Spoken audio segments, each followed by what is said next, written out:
Ocupo a tribuna, senhor presidente, para manifestar aquilo que considero não apenas um desejo meu, mas um desejo que está em linha ou que dialoga com o que vai no sentimento da população brasileira. Ocupo a tribuna para trazer a minha voz para defender a urgente votação no plenário desta Casa do projeto de lei que já foi aprovado na Comissão de Constituição e Justiça, que estabelece novos critérios, novos e rígidos critérios, para que nós possamos pôr fim a uma deformação no processo político brasileiro, que tem produzido impunidade, e essa impunidade, ela entra em conflito direto com o interesse da sociedade brasileira. Eu estou me referindo à necessidade de nós enfrentarmos aqui no plenário do Senado o fim do foro privilegiado. Nos últimos dias ganhou tensão e dimensão, até em razão das diversas manifestações do Supremo Tribunal Federal, até mesmo da manifestação e do posicionamento do ministro Luiz Roberto Barroso, a respeito de uma tese que adequadamente defende Sua Excelência, o ministro, mas eu acho que será uma desmoralização para esta Casa se nós nos omitirmos de enfrentarmos essa questão e assistirmos, mais uma vez, o Supremo Tribunal Federal legislando sobre um tema que é da absoluta pertinência do Congresso brasileiro e do Senado da República. Mas se nós não o fizermos, está evidente que o Supremo vai fazer. E se o Supremo fizer, nós estaremos, de novo, pagando um mico, como tantos outros que deixamos de enfrentar aqui nessa Casa por conta de ser um tema polêmico, e é um tema polêmico, mas independente da polêmica, independente da divergência, isso aqui não pode ser uma confraria, onde as matérias que são submetidas ao plenário da Casa o são em razão de convergências.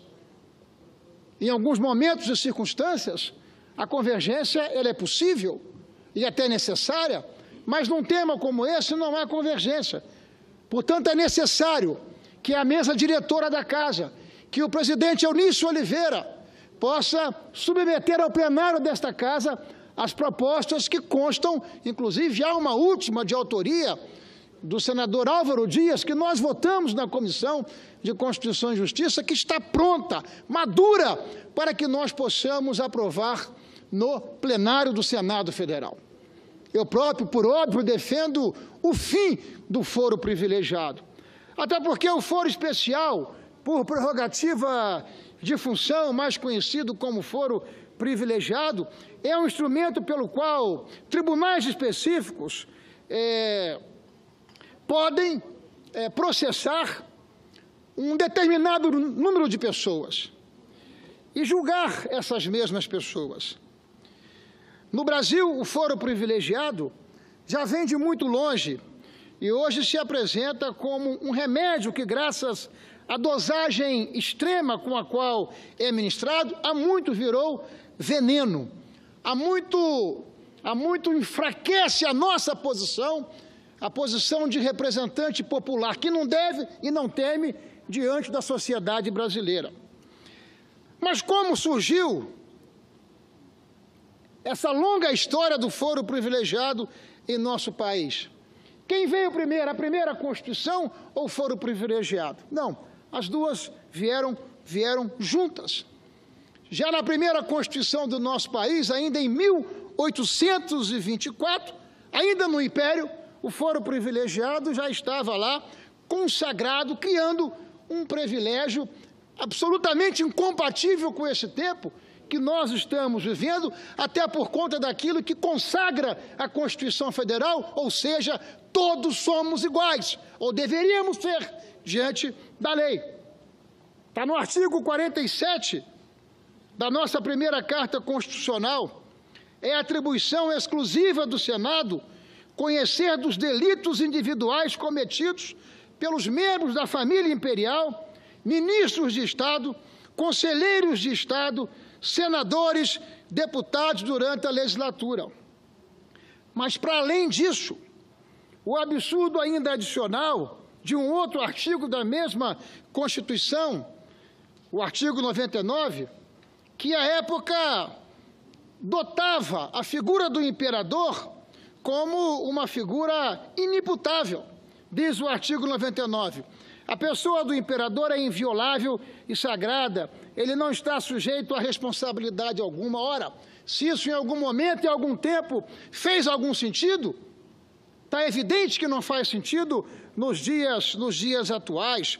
Ao Supremo Tribunal de Justiça, a mais alta corte da época, a Constituição reservava o seguinte papel: conhecer dos delitos e erros do ofício que cometeram os seus ministros, os empregados do corpo diplomático e os presidentes das províncias, o que equivale hoje aos atuais governadores de Estado. Portanto, o privilégio da prerrogativa de foro, ele nasce com a nossa Constituição e ele atravessa toda a história republicana do nosso país.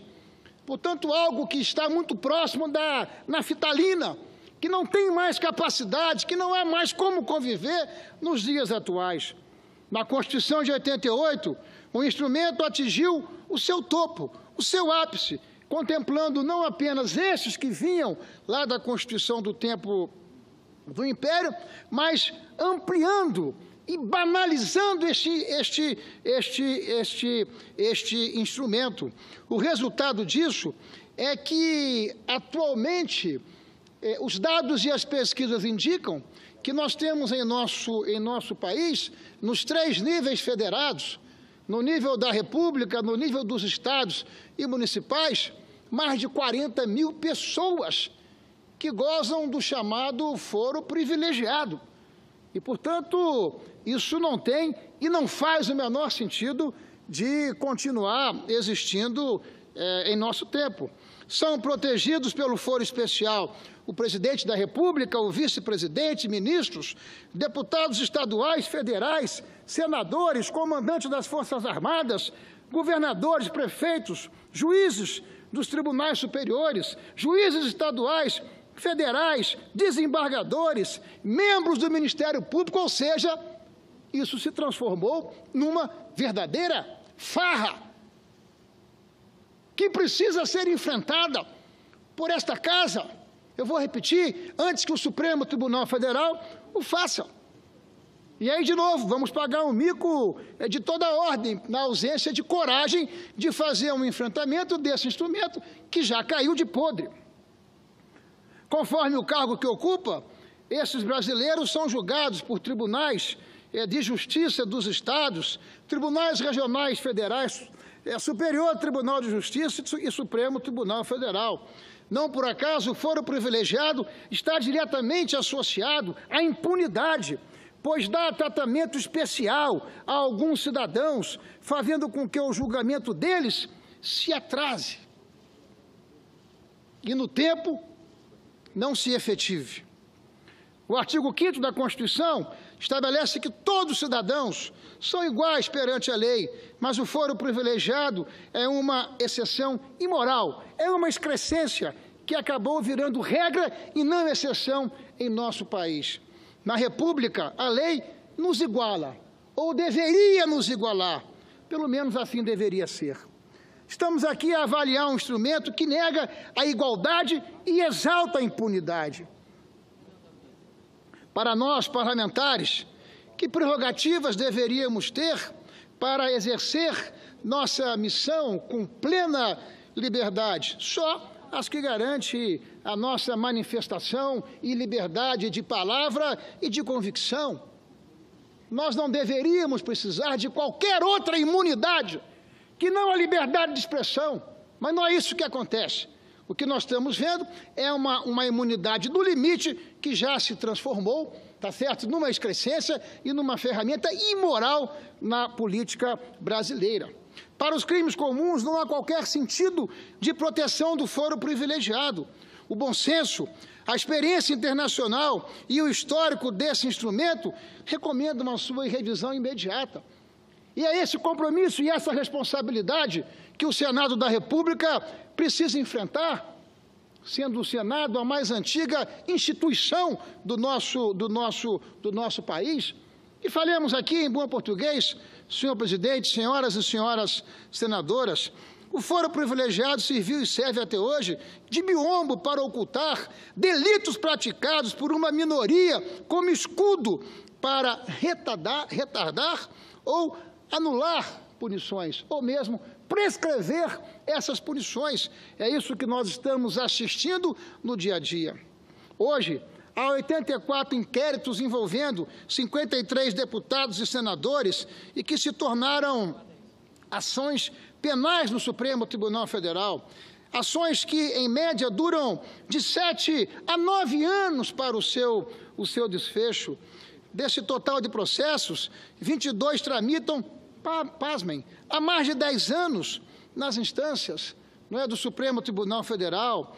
Outros 37 casos já passam de 6 anos à espera de julgamento. Ou seja, o foro privilegiado, ele afronta a democracia e a cidadania, quando se sabe também que só 16 dos mais de 500 parlamentares processados no Supremo Tribunal Federal entre 88 e este ano passado, por todo tipo de crime, ou seja, dos 500, apenas 16 foram processados ou tiveram as suas denúncias recebidas ou acolhidas. Estamos por diante de um sistema absolutamente falido. Os processos não andam, os tribunais não conseguem julgar os privilegiados e a justiça deixa de ser efetiva. Em 2003, o Supremo Tribunal Federal levava, em média, 280 dias para fazer um julgamento desse tipo. Em 2016, o que era 280 dias, segundo dados da própria Justiça e dos estudos feitos pela Fundação Getúlio Vargas, intitulado Supremo em Números, aquilo que demorava aproximadamente 300 dias, está demorando hoje mais de 1.200 dias. Essa morosidade toda nos faz lembrar ou avivar Rui Barbosa, o patrono desta casa, quando disse certa vez que justiça tardia não é justiça, senão injustiça qualificada e manifesta. É disso que se trata. A ninguém em nenhuma república pode ser dado o privilégio de ser julgado numa corte especial por crime comum. A lei nos iguala, pois a todos submete da mesma forma, ou pelo menos deveria submeter. É das ruas que vem, senhor presidente, senhoras e senhores senadores, o clamor por mais igualdade de tratamento aos cidadãos, por uma justiça eficiente e por mais decência no exercício e do trato da coisa pública. Portanto, a meu juízo, senhor presidente, senhoras e senhores senadores, esse é o momento para que nós possamos fazer o enfrentamento deste tema aqui no Senado da República. E ao longo dos próximos dias eu retornarei à tribuna para dialogar com o presidente Eunício de Oliveira, na dimensão de que ele possa incluir na pauta desta casa e que nós possamos aqui, cada um de nós, fazer o seu exercício da consciência. O meu já está feito na Comissão de Constituição e Justiça, parcial. O que precisamos é deliberar de forma definitiva sobre o fim dessa excrescência chamada Foro Privilegiado na República Brasileira. Muito obrigado.